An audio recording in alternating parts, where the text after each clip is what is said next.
Halo sahabat Ilyas One, bertemu kembali di channel YouTube Novel Ilyas One. Selamat datang kembali.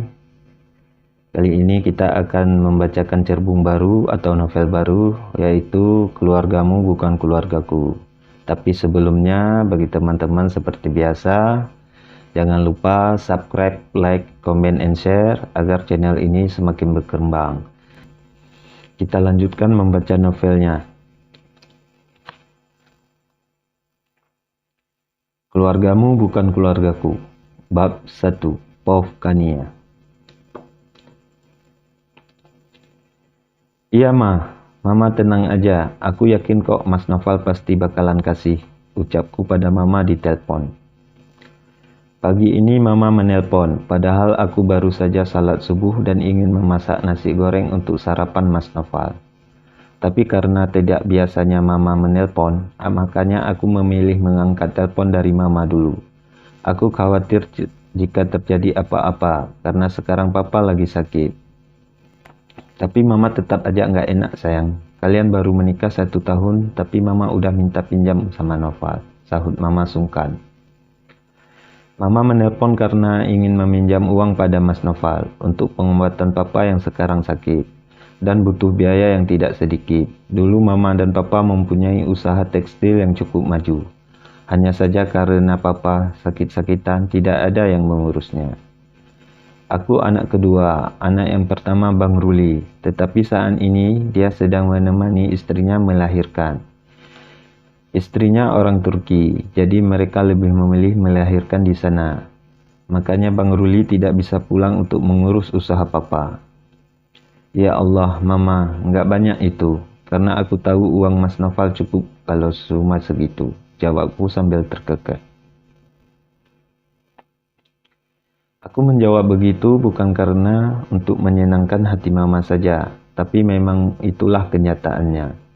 Uang Mas Noval itu banyak, bahkan jika untuk membeli rumah mewah lagi pun cukup.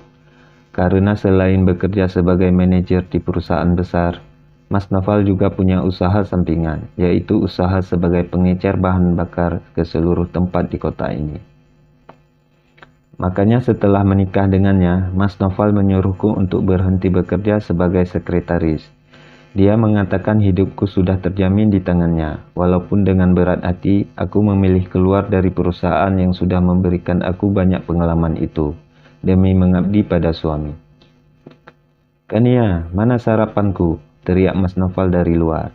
Aku sampai lupa jika belum menggoreng nasi untuk sarapannya ke kantor.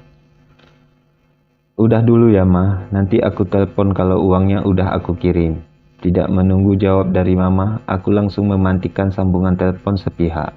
Lalu setelah itu aku langsung berjalan setengah berlari ke arah dapur. Di sana sudah ada Mas Noval yang sedang duduk di meja makan. Dia sedang menikmati kopi pagi yang sempat aku buat tadi. "Maaf Mas, aku telat, soalnya Mama nelpon," ucapku memberi alasan. "Bukankah itu benar? Aku memang menerima telepon dari Mama." "Aku udah telat ini, kira-kira dong kalau mau teleponan," jawab Mas Noval ketus.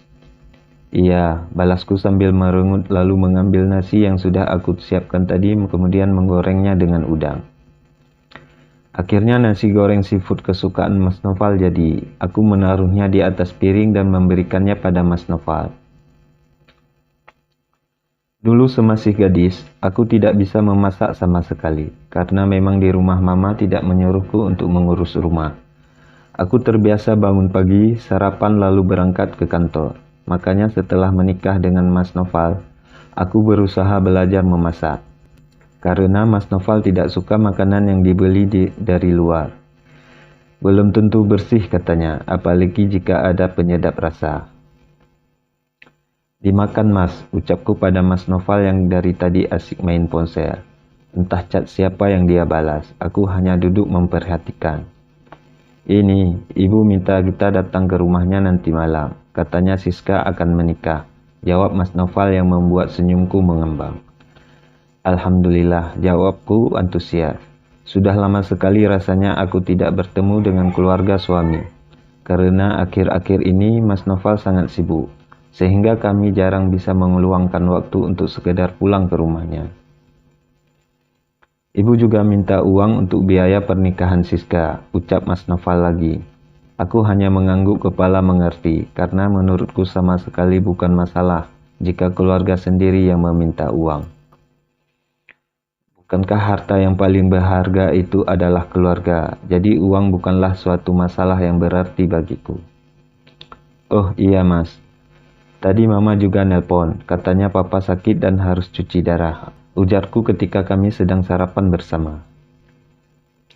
Mas Noval masih sibuk dengan ponselnya, padahal aku juga sedang bicara dengannya. Begitulah Mas Noval, sangat sibuk. Kami bahkan tidak sempat pergi bulan madu dulu karena pekerjaan Mas Noval yang tidak bisa ditinggal. Terus mama minta pinjam uang katanya, Mas. Nggak banyak sih, sekitar 10 juta, lanjutku lagi. Walaupun Mas Noval tidak menanggapi ucapanku tadi. Aku tetap melanjutkan pembicaraan, karena memang sedang butuh uang. Mas, kamu dengar nggak sih? Tanyaku kesal, karena Mas Noval sama sekali tidak menanggapi ucapanku tadi. Sorry, gimana tadi? Tanya Mas Noval sambil menyimpan ponselnya di atas kemeja. Kemudian melanjutkan makan yang sempat tertunda. Tadi mama nelpon, katanya dia mau pinjam uang sama kita, 10 juta, buat papa berobat, ujarku lagi mengulang ucapan tadi. Aku nggak ada uang kah? Balas Mas Noval yang membuatku berhenti menyuapkan nasi goreng ke dalam mulut. Apa barusan aku tidak salah dengar? Mas Noval tidak ada uang. Cuma 10 juta loh mas, dan itu juga dipinjam. Nanti kalau mama dan papa sudah punya uang pasti dikembalikan. Sanggahku cepat, karena selama ini aku tahu jika Mas Noval mempunyai uang yang banyak. Aku sering melihat buku tabungan Mas Noval yang disimpan di dalam lemari. Bukan hanya satu buku tabungan, tapi banyak.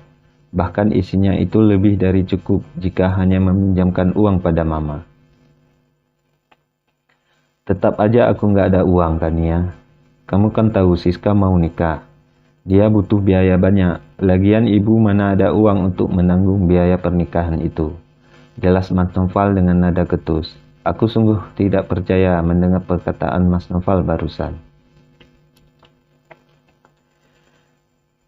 Padahal selama menikah, tidak pernah sekalipun dia memberikan uang pada mama dan papa. Karena selama ini Mas Noval selalu berpikir jika mama dan papa mempunyai uang sendiri.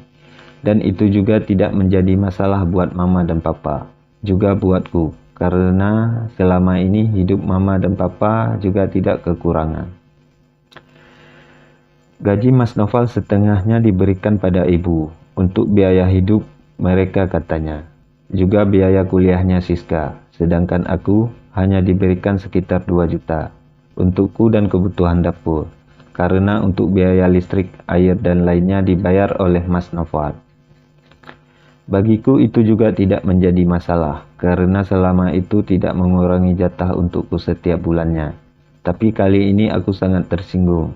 Padahal baru kali ini mama meminta bantuan kami. Apa yang harus aku jelaskan pada mama dan papa jika Mas Noval tidak mau memberikan pinjaman uang? Tapi kan gak akan habis semuanya mas. Masa untuk keluargaku kamu perhitungan banget? Putusku kesal. Hilang sudah selera makanku pagi ini. Tega sekali Mas Noval padaku. Iya memang gak habis. Lagian buat apa sih pinjam uang segala? Uang mama dan papa kamu kan banyak. Balas Mas Noval sengit. Dadaku mulai naik turun menahan emosi. Bagaimana tidak? Mas Noval selalu menyebut begitu untuk orang tuaku. Seolah-olah mama dan papa bukan orang tuanya. Padahal selama ini aku selalu menganggap ibu mertua sebagai ibu kandungku sendiri. Kamu kan tahu sendiri, usaha papa lagi nggak berjalan selama papa sakit. Gimana sih? Nah kan, gimana mau balikin uang aku kalau usaha papa kamu sudah bangkrut begitu? Ejek Mas Noval yang semakin membuat darahku mendidih. Mas, tega sekali kamu, bentakku kesal. Lah, memang benar kan, tadi kata kamu mereka mau ngutang. 10 juta itu gede, mau bayar pakai apa mereka? Sedangkan kamu tahu sendiri usahanya mulai bangkrut. Sambung Mas Noval lagi yang kembali mengejek kedua orang tuaku. Tega kamu mas, Orang tuaku itu juga orang tua kamu, Mas. Lagian uang ini untuk pengobatan papa. Dengarkan ya, kamu itu sudah menjadi istriku. Yang jadi tanggung jawabku itu kamu, bukan orang tua kamu. Kalau aku mau memberikan uang pada ibu dan adikku, itu hakku. Lah uang juga uangku. Mereka itu orang tua kamu. Bilang sama mereka. Jangan jadi beban dong buat kita. Maki Mas Noval yang membuat seluruh sendiku lemas. Beginikah sifat laki-laki yang sudah menjadi suamiku?